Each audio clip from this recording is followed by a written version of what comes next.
Four teenagers drove out to a lake on a Friday night in June. They pitched their tent on the shore.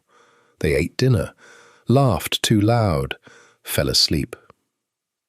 One of them walked out the next morning. 3 did not. Lake Bodom, Espoo, Finland, June 4th, 1960. The temperature that night dropped to around 10 degrees Celsius. The western shore, where they camped, is a narrow strip of gravel pressed between the tree line and the water. No road access, no neighbouring campsite within earshot. The tent was a standard 2-person canvas frame, all 4 of them sharing it, sleeping bags laid flat on the ground. When police arrived at dawn, the tent poles were still in the ground. The canvas had been forced flat from above, pressed down onto the people sleeping inside it. Whoever did it had struck 3 of them before any of them had time to raise a hand. The 4th walked out of the lake that morning with no explanation anyone has ever been able to prove. 44 years later, police arrested him. It was a long weekend. School was out. Niels Wilhelm Gustafsson and his girlfriend, Anja Tuulikki Maki, rowed out to the lake with another couple, Seppo Antero Boisman and Maila Irmeli Björklund. They cycled the 8 kilometers from Espoo to the lake's western shore. It was a spot locals used in summer, familiar enough to feel safe, far enough from town to feel like freedom. They found a place on the gravel bank, set up the tent, and by midnight the campsite was quiet. Between 2 and 4 in the morning, while all 4 were still inside their sleeping bags, the tent canvas was driven downward. The stakes held, the frame buckled. The people underneath it were struck before the canvas settled. The forensic record is precise about the aftermath. Seppo Boisman and Maila Björklund were found dead inside the tent. Anja Makinen was found outside, several meters away. All 3 had sustained severe blunt force trauma to the skull. The medical examiner found the injuries consistent with repeated strikes from a rounded, hard instrument. All 3 skulls showed multiple impact sites clustered within a narrow area, and none of the victims' hands or forearms showed fractures consistent with a raised defensive response. They had not had time to lift their arms. Niels Gustafsson was found outside the tent, unconscious on the shore. He had a broken nose, facial fractures, and a dislocated right shoulder. His injuries were serious. They were also survivable in a way the others were not. The person who found them was a local man who had come to the lake early that morning. He saw the tent pressed flat against the gravel. He saw the dark canvas. He did not immediately understand what he was looking at. Investigators arrived and began mapping the scene with the tools available in 1960. Photographs, hand-drawn diagrams, handwritten reports.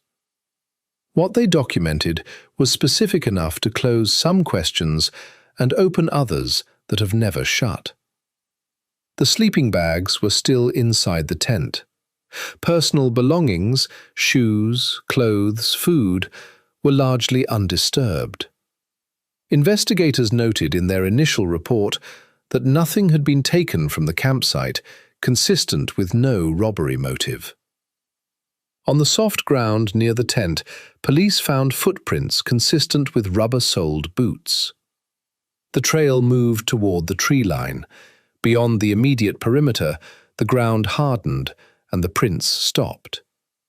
No boat was reported missing from the lake or observed on the water that night. The murder weapon was never found. Gustafsson was taken to hospital and treated. When investigators questioned him, his account of the night produced almost nothing usable. He recalled going to sleep. He recalled nothing after that. Finnish police logged more than 100 tip submissions in the weeks that followed. They worked through the standard sequence: local known offenders, anyone seen near the lake that weekend, background checks on all 4 teenagers. The case had broken in the Finnish press within days.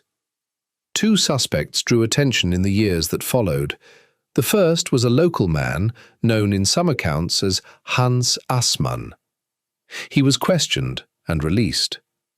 The evidence connecting him to the scene was circumstantial. The second theory linked the murders to a man suspected in the 1953 disappearance and killing of Tuulikki Maki, a young woman found in a ditch near Isojoki, Finland. Investigators pursued the connection. Both attacks involved a lone victim or isolated group at night. Both showed blunt force injury, and the Sari suspect was known to operate in rural areas of southern Finland, then quietly set it aside. For 4 decades, the case stayed open. Gustafsson rebuilt his life. He married.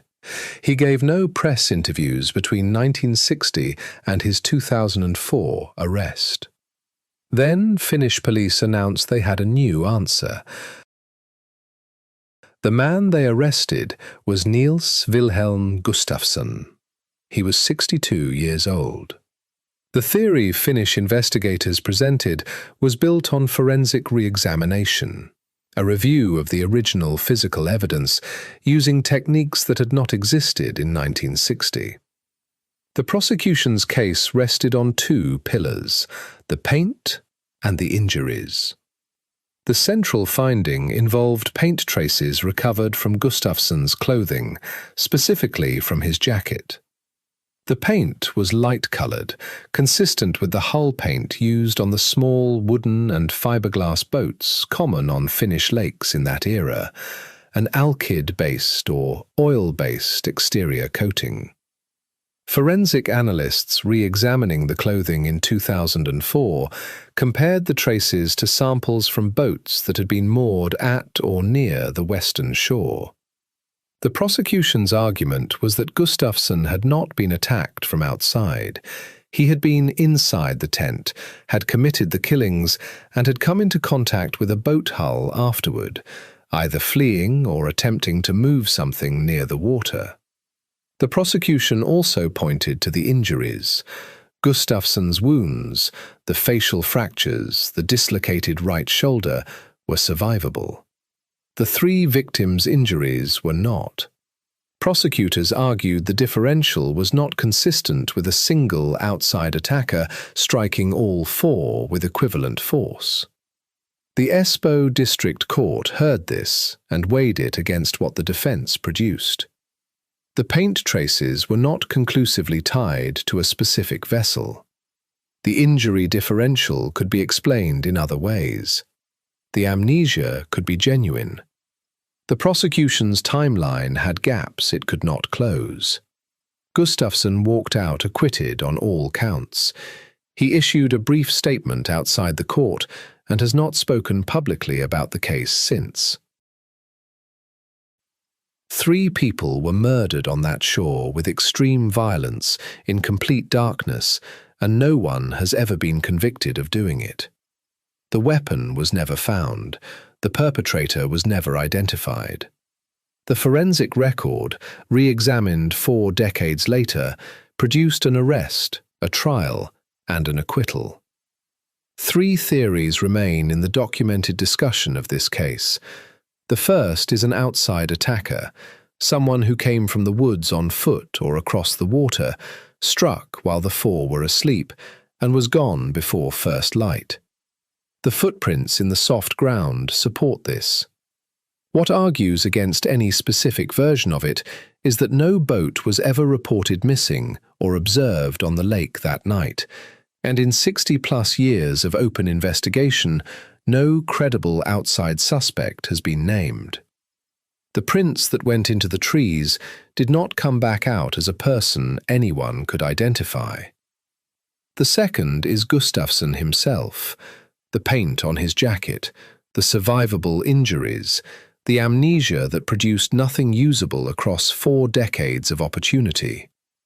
The Espoo District Court did not find this proven, but the specific detail prosecutors kept returning to was the paint and the jacket it was found on, and the question of how hull paint from a lake boat reaches the sleeve of a teenager who, by his own account, never left his sleeping bag.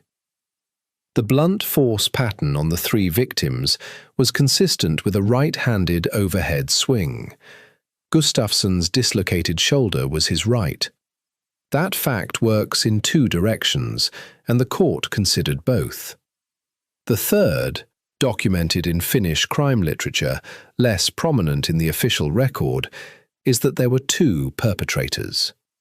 Anja Mäkinen was 15. Mila Björklund was 15. Seppo Boisman was 18. The lake is still there. People swim in it in summer. The western shore where the tent was pitched looks like any other Finnish lakeshore. Gravel, birch, the smell of cold water. Whatever came out of the dark that June night came and went and left behind a jacket with paint on it, a man with no memory, 3 people who never woke up, and nothing else solid enough to close the file. 4 teenagers drove out to a lake on a Friday night. 1 came back. No one has ever explained why. Thank you for watching. If a story like this is why you're here, hit subscribe. We open a new file every few days. Every file in the vault has a story. We'll see you at the next one.